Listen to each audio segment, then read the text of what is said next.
mañana y 50 minutos. Ya estamos con Roberto Navarro para el pase. Hola, ¿qué tal? ¿Cómo les va? Y acaba de hacer sus ingresos al estudio Felipe Solá. Buen día, Felipe. Buen día, ¿cómo están? ¿Cómo andas? ¿Bien?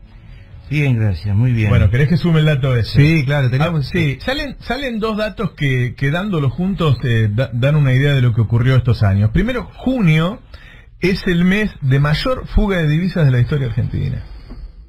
¿Sí? Récord Guinness. Récord, ¿sí? 1.416 millones de dólares, qué sé yo. Pero además, cuando vos vas a ver los argentinos, porque lo dividen por nacionalidad, es el mes de menor compra de dólares en los últimos 2 años. Quiere decir que cuando vos levantás el control de cambios y permitís que cualquiera compre lo que sea, no beneficiás a los argentinos, que hoy cada vez tienen menor capacidad de pago, que obviamente les gustaría comprar dólares antes de una elección como a cualquiera. Todos sabemos que antes de una elección lo mejor que puedes hacer es cubrirte en dólares, pero no pueden. Entonces, la levantada del control de cambio que tanto están defendiendo Clarín y La Nación, anticipándose y marcándole la cancha a Alberto y a Kicillof, solo sirve para aumentar la fuga de divisas. Por si la gente no entiende lo que ocurre cuando se fugan las divisas, bueno, nos faltan dólares, obviamente entra dentro de esta canasta de entradas y salidas que tiene que ver importaciones, exportaciones, turismo, hay un montón de rubros, pero la fuga es la más importante. Bueno, cuando faltan dólares el dólar sube, cuando sube el dólar sube todo. Esa es la consecuencia. Bueno, ahí una de las cosas que estamos discutiendo en este país es eso. Pero lo están parando esa suba.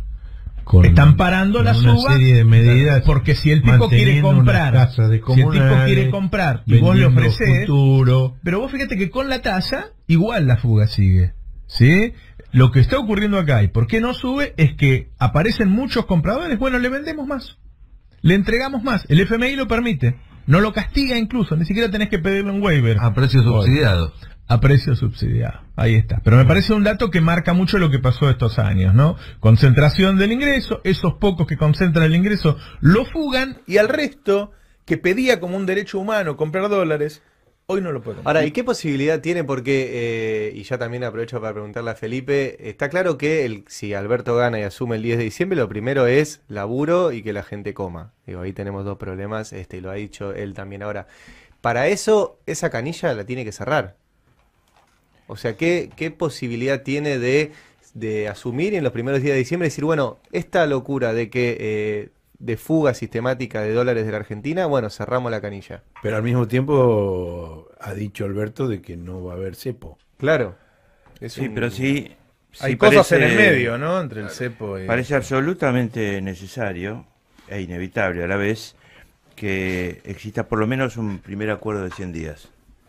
Primer acuerdo que incluya tasas, tipo de cambio, o sea, dólar, precios, salarios y tarifas, obviamente, ¿no? Política de ingresos. Exactamente.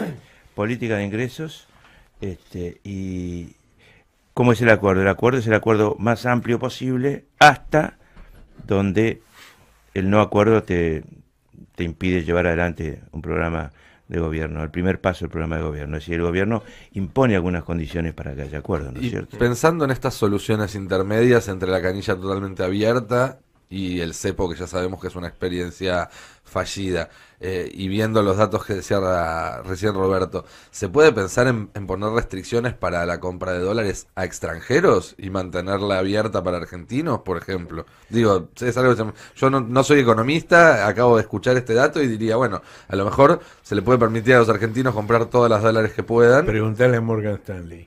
A priori me parece que no es tan sencillo determinar. Estoy seguro que las gambetas a la situación de extranjero argentino deben ser bastante sencillas, a priori, ante tu pregunta. Yo creo que si vos haces un acuerdo, que además lo debes transformar en ley, aún un acuerdo de 100 días puede ser una ley, debe ser una ley, inmediatamente. Lo que vos ponés es todas las condiciones posibles y escuchás todas las demandas posibles del otro lado. Propones todas las posibles. No te quedas corto en un acuerdo. No haces un acuerdo para que fracase. Haces un acuerdo para readquirir mayor autoridad para poner en marcha la economía. Felipe. Ya hay que ir discutiéndolo, pues si sí, bueno, estamos antes el 11 de diciembre, los 100 días te los come la negociación. Sí, pero tampoco podés negociar antes las PASO. Claro. Es decir, además, y si negociás no lo tenés que ir comentando. Si estás conversando con fulano, con sultano, con mengano, no tenés que salir a decirlo de antemano porque siempre vas a crear anticuerpos. Hay, digo, en el equipo de Alberto 2 o 3 ideas que me parece que ya cierran bastante el grifo. Una es que las exportaciones se liquiden en un tiempo finito, en un tiempo limitado, ¿sí? Puede ser 6 meses, por ejemplo, algo así, con lo cual vos ya le quitás al exportador que él decida cuál es el precio, porque el exportador especula y dice, total, yo lo vendo el día que cueste, no sé, 60 pesos. Ahora, si vos tenés una fecha límite, entonces ya no sos el dueño de los dólares. Otra cosa es que algo que existe en todo el mundo, encaje se llama. Cuando alguien viene de afuera a hacer una inversión, deja un encaje del 30%. Si se quiere ir antes del año, tiene una fecha, entonces lo pierde.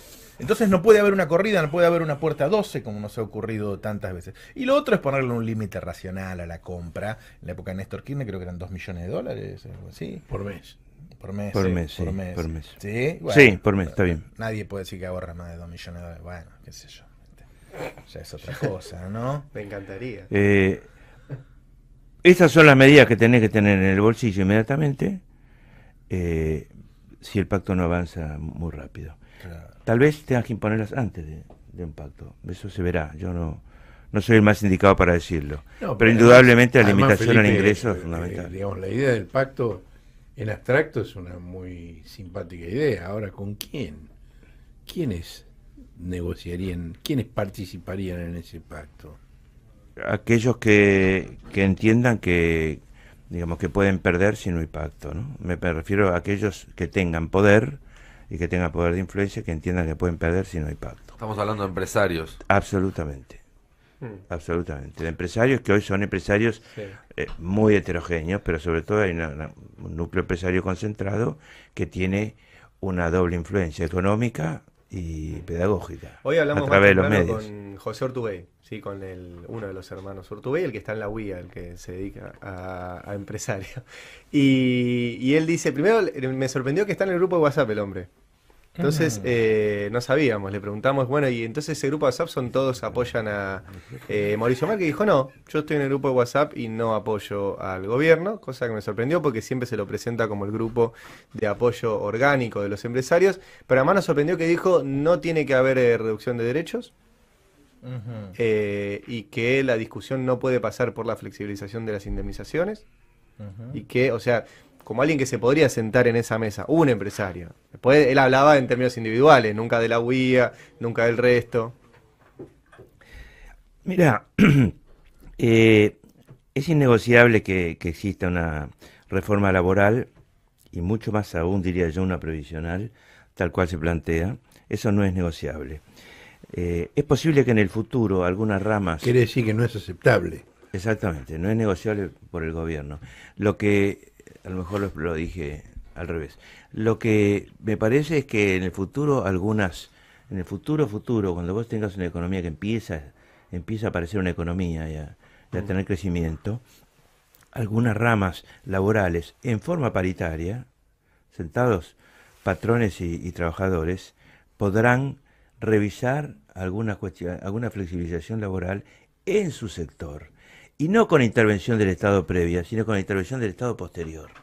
¿Está claro? Una homologación. Digamos. Claro, hay algunos gremios que pueden llegar a ver eso en su situación.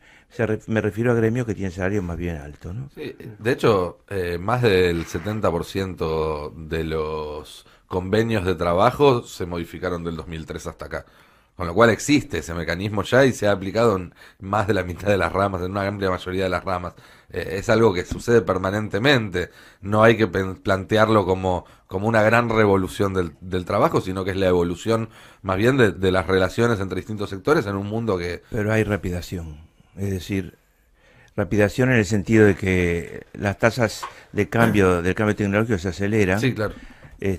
Y aceleran los cambios de conducta. Entonces vos... Lo que no podés imponer eso, pero sí creo que en algunos casos surge, sobre todo del lado sindical, surge una especie de negociación distinta en algunos gremios. Vos tenés que defender a la mayoría, tenés que defender a la gran mayoría que no puede entrar en esas condiciones. Hay una oportunidad de demostrar que en realidad los dogmáticos son ellos, ¿no? si se hace un gobierno peronista en donde se defiende los derechos, pero al mismo tiempo se sale a hacer negocios, si tenés vaca muerta y tenés que hacer una negociación que por ahí en el momento no te gusta lo que tenés que firmar, pero que te asegura que en 4 años vos tenés exportaciones, pueden llegar hasta 40.000 millones de dólares las exportaciones en Argentina de vaca muerta. Tenés el tema del litio, tenés un montón de cosas en donde la verdad necesitas que venga guita. Y donde por ahí cuando lo digas, al núcleo duro del kirchnerismo, las condiciones que vos tenés que negociar no le van a gustar. Pero me parece que si quieren hacer un gobierno que tenga éxito, van a tener que ser pragmáticos. Sí, en Vaca Muerta el problema que hay es una fina negociación entre el avance de la prospección, que ha venido teniendo hasta el 31 de diciembre del año pasado $7.50 el millón de BTU en Boca de Pozo, que es un precio muy super, es el precio estímulo que instituyó debido, para mí razonablemente, para que empezara la prospección. Y siguió con el precio de importación de Bolivia. Exactamente, pero además, acordate que el precio que tenía el petróleo convencional el 10 de diciembre del 2015, el gas convencional era $2.65 en Boca de Pozo. Inmediatamente Aranguno le llevó a $4.40, más la devaluación, ¿no? Del 40%. Con lo cual escaló de una manera fenomenal. $4.40 en dólares. En dólares, sí, 4.40, perdón, dólar por millón de BTU. Es decir, que escaló de una manera fenomenal el precio en moneda argentina. Desde el 10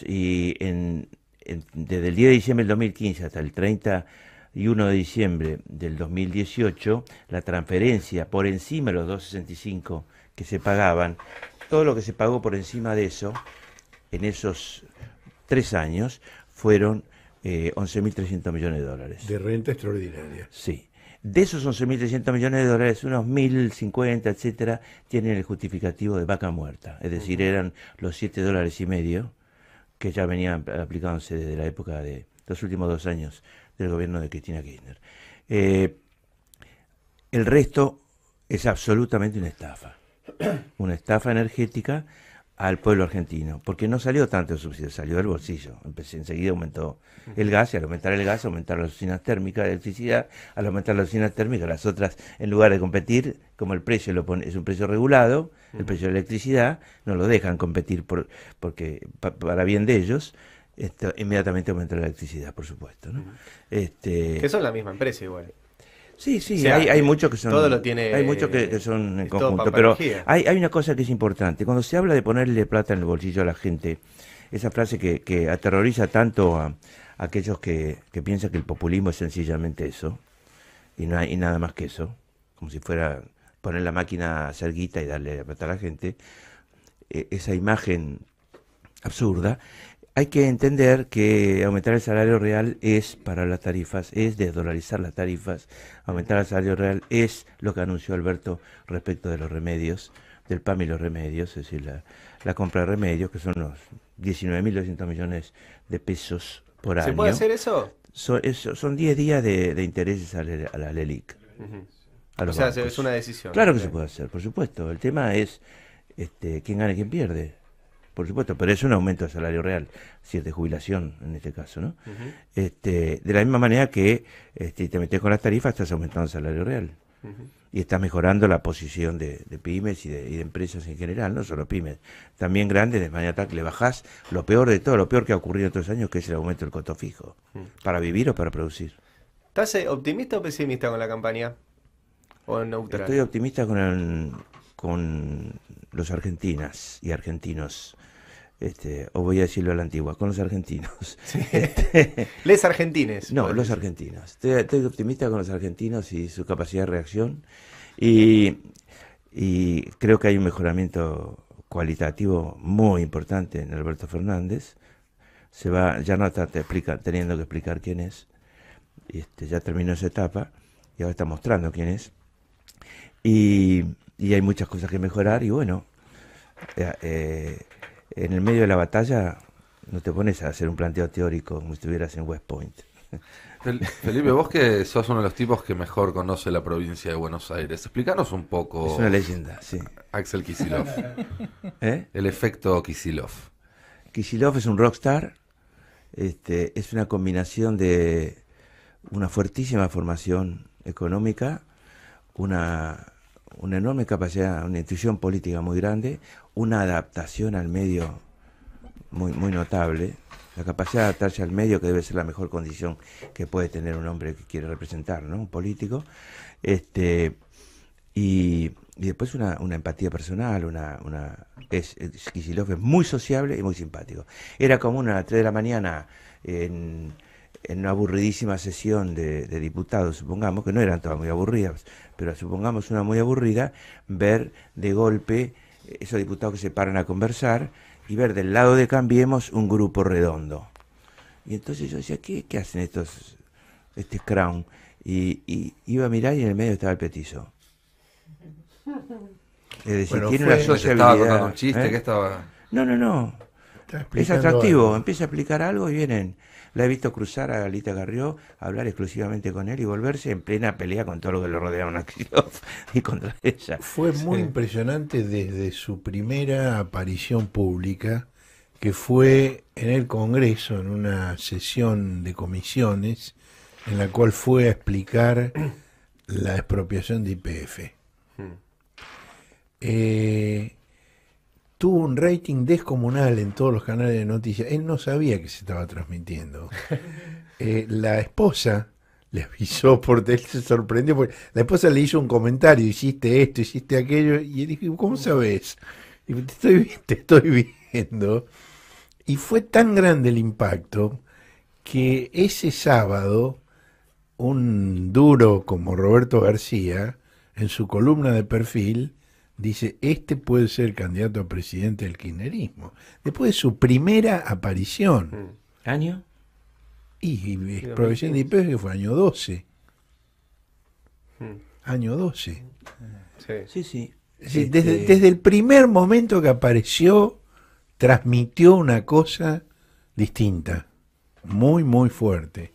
Además es un tipo sencillo, modesto, discreto, no se sube al caballo, Es escucha alegre. a los demás, tiene una actitud de horizontalidad. Es un fenómeno muy extraordinario. Y yo las veces que he caminado por la calle con él, es impresionante. Es un rockstar. Impresionante. Impresionante. Los dos candidatos. Un ministro de Economía, Rockstar. Alberto Loco. y Axel son cero coachados, ¿no? Tipos que dicen lo que quieren decir en cada momento. Representan dos Bueno, en el generaciones caso- diferentes, ¿no? Yo qué sé.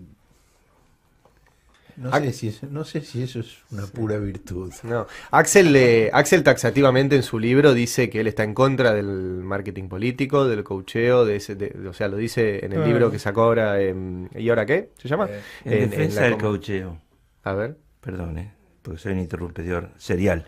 Es parte del coacheo, ¿no? No. En defensa del coacheo, yo soy un casi cero coachado. Es decir, 3 coacheos en mi vida, que duraron 1 hora y media, en toda mi vida. Pero en defensa del coacheo, nadie empeora por el coacheo, si tiene fundamento, como diría un paisano, ¿no? Diría un criollo, si tiene fundamento, no empeora por el coacheo, mejora. Ahora, el problema es cuando te empiezan a meter coacheo a un tipo que no sabe bien qué es lo que tiene que pensar. Porque ese tipo al final matan un ñato a 10 metros de él y antes de opinar dice, hay tiempo de hacer una telefónica. Un focus group. No sé si a la gente le interesa mucho este tema. Yo conozco algunos candidatos, alguno muy importante, que hoy mide menos, pero que ha medido mucho, que cuando yo hablo personalmente me cae mejor que cuando los veo en los medios, y que eso es por el cocheo. Claro. Estás ahí. Y eso es por el cocheo. Y Imposta. cuando hablas personalmente, y bueno, pues te dicen que hables así, qué sé yo. Si ganás, bueno, bárbaro. Si no ganás, Sí. algo pasó. Una pregunta. También el problema del coacheo es cuando va cambiando de vez en vez. Y finalmente nadie sabe quién sos. Claro. Bueno, es que te vas acomodando a la demanda de la gente. Felipe, ¿pensás que Smartmatic puede manejar el resultado para que nos enteremos de la verdad, como ocurrió en 2017, 2 o 3 semanas después, y alivianar el impacto de un triunfo de Alberto? Mira, el tema es muy serio, confieso que es un tema muy serio, confieso que es un tema en el que no estoy y que me da miedo como a todos. Y creo que lo que no habrá que hacer es confiar en que esas cosas no se pueden hacer, porque se pueden hacer todas las cosas. Entonces, nosotros tenemos que tomar los recaudos. Quien corresponda tiene que tomar los recaudos correspondientes y la cuestión de cuándo te informan, los tiempos de de información concreta de ese día, de esa noche, la noche de las elecciones, es clave, fundamental. Fundamental. Que te digan la verdad 10 días después no sirve para nada.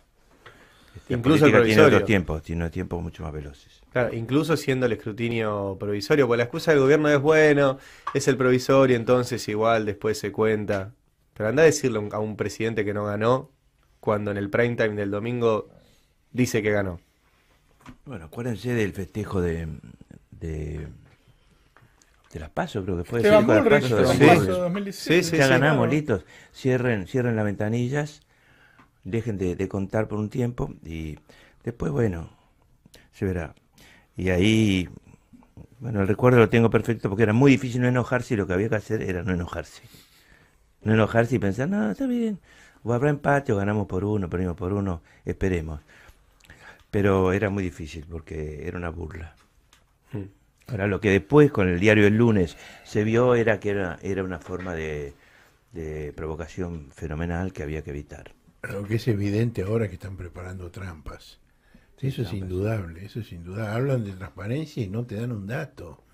No te dan el software, no lo tienen preparado, lo van a entregar 48 horas antes. Los responsables no tienen ni idea de lo que están hablando. La entrevista que le hizo Ari Lijalad a Adrián Pérez es de antología. Era una persona grande hablando con un chico que no tenía idea de dónde estaba. No sabía de qué estaba hablando ese muchacho. Y estaba con los asesores al lado, ¿eh? Sí, Nadie lo podía llamaba todo el contestar nada. tiempo y la pateaba para después. Después cuando vayamos al correo te digo. Hay Después te entrego. Y después no entregaban nada, entregaban cualquier verdura. Entonces, yo creo que hay elementos suficientes como para saber de que están preparando una trampa. hay un video del sábado en Smartmatic. La contratación de Smartmatic se hace antes de que Smartmatic incorpore en su razón social la habilitación para hacer este tipo de trabajo. Sí. Es una empresa creada ad hoc. Es una empresa creada ad hoc para la licitación, para el concurso. Y días después aparece en el boletín oficial el cambio del estatuto donde aparece la finalidad de participar en este tipo de cosas. Bueno, Una empresa amiga. totalmente. Sí, claro. Sí. Totalmente amiga.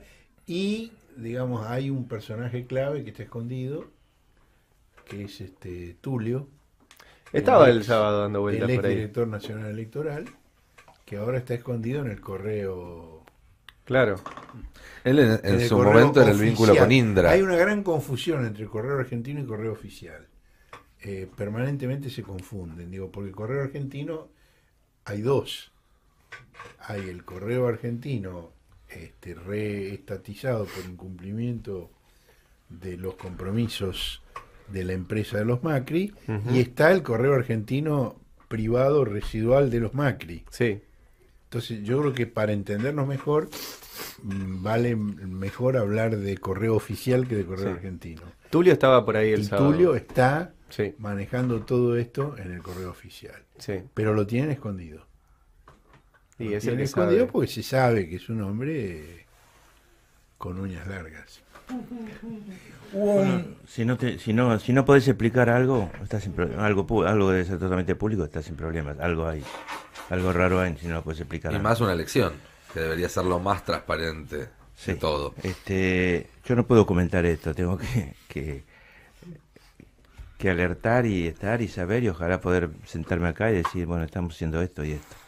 Volviendo un poco al análisis político, que creo que te sentís un poco más cómodo en ese rubro. Y pues si no sería analista en ese caso. No, bueno, pero tenés unidad de guitarrero. No te imaginas las veces que normalmente pifio. ¿Sí? Sí. ¿En qué pifiás? ¿En análisis político? No, yo no te lo voy a decir. No, quería consultarte, se habla mucho en estos días por el corte de boleta que ese es necesita. el marketing, ese es el marketing de Felipe. El tipo se presenta como un loser y sabe que eso cae muy bien. No, Tengan piedad de mí que soy un sentimental. quería Decía un profesor que consultarte. tenía yo y teníamos piedad de él, no ganaba. Se habla mucho sobre el corte de boleta que necesita María Eugenia Vidal para para reelegir en la provincia de Buenos Aires y se lo compara con hablarás, el 2015. No, también otros medios más importantes y otros periodistas con más llegada. ¿Cómo más importante? Mirá el problema en el que me metí, Felipe. ¿Te das cuenta? No, a ver, en 2015 hubo 6-7 puntos de corte de boleta, fue récord. Y buena parte del corte de boleta que benefició a Vidal fue un corte de boleta que te perjudicó a vos, que eras candidato a gobernador en ese entonces, ¿sí? No, porque se habla del corte de boleta como si hubiese sido un corte de boleta de gente que sacaba la boleta de Aníbal y ponía la de Vidal, cuando en realidad no hubo ese cruce, o por lo menos ese cruce fue menor a 2 puntos. A ese electorado que te eligió a vos o que no te eligió a vos hace 4 años, pero sí lo eligió a Sergio Massa, y que evidentemente en algún punto es un electorado más cercano o más fácil de apelar que el que votó boleta completa de Cambiemos en ese entonces. ¿Qué se le puede decir? Estamos hablando de la provincia de Buenos Aires. Provincia de Buenos Aires, sí, claro. Sí, yo diría que ese electorado, en primer lugar, ya se ha dividido bastante entre Cambiemos o el Frente de Todos. Y en segundo lugar, los que no se han dividido y están ahí dubitativos, hay que tener en cuenta algunas cosas. En primer lugar, que la militancia nuestra, que la militancia, enorme militancia, el enorme valor de la cantidad de militantes, la cantidad total de militantes que tiene el Frente de Todos, en mayor o menor medida, militantes, hay muchas formas de militar, debe readquirir una vieja capacidad olvidada, que es la persuasión. La persuasión, no el debate. El debate implica ponerse en una situación de superioridad, implica no aceptar que los valores de ese diferente del otro, que no sabe a quién va a votar, son distintos a los tuyos. Ni siquiera los valores éticos o los valores sociales, éticos sociales, son los mismos. Implica aceptar que muchas cosas que dice el gobierno anterior a son ciertas. Implica escuchar, implica conceder aquello que no le concederías a un gorilón enfrente duro, y implica resignificar las cosas. Y esos 3 verbos son fundamentales para que la militancia converse con gente que no está politizada, pero que sabe que va a votar y que tiene un mundo de valores diferente. Esa es la gente que nos puede llevar al 45%.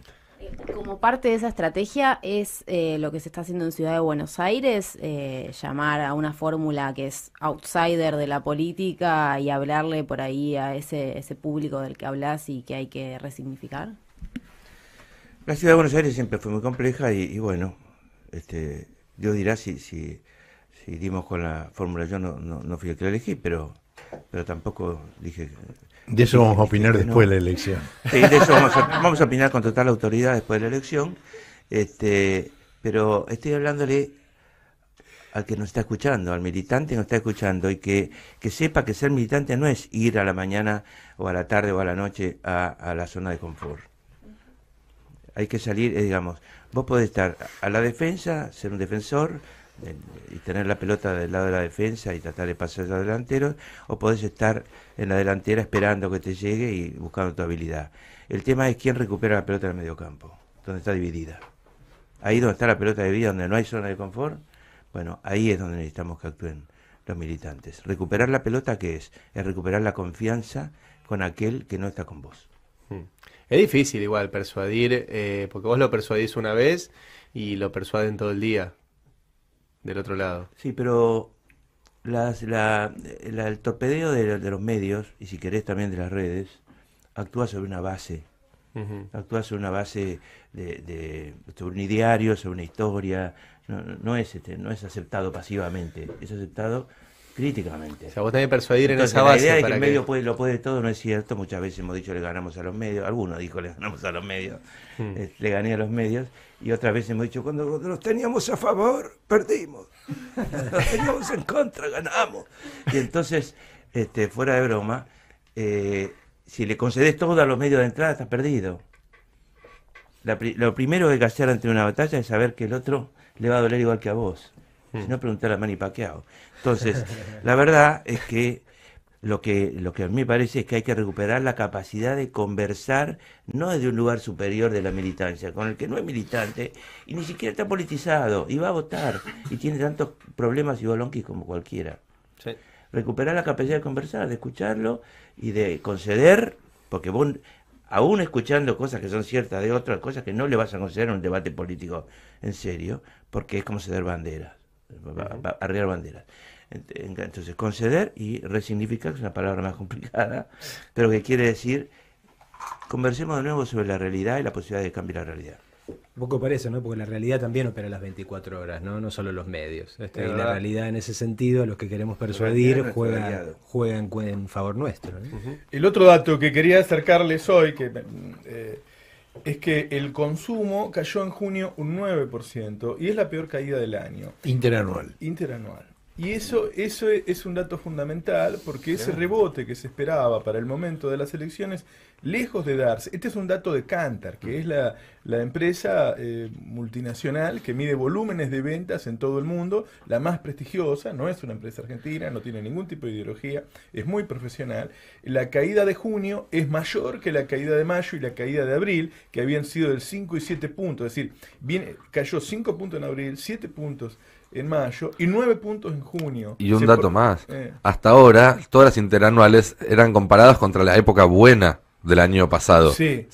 Junio del año pasado ya estábamos mal, ya estábamos muy mal. Digo porque van a escuchar en estos días que la recuperación llega justo para el momento de la elección.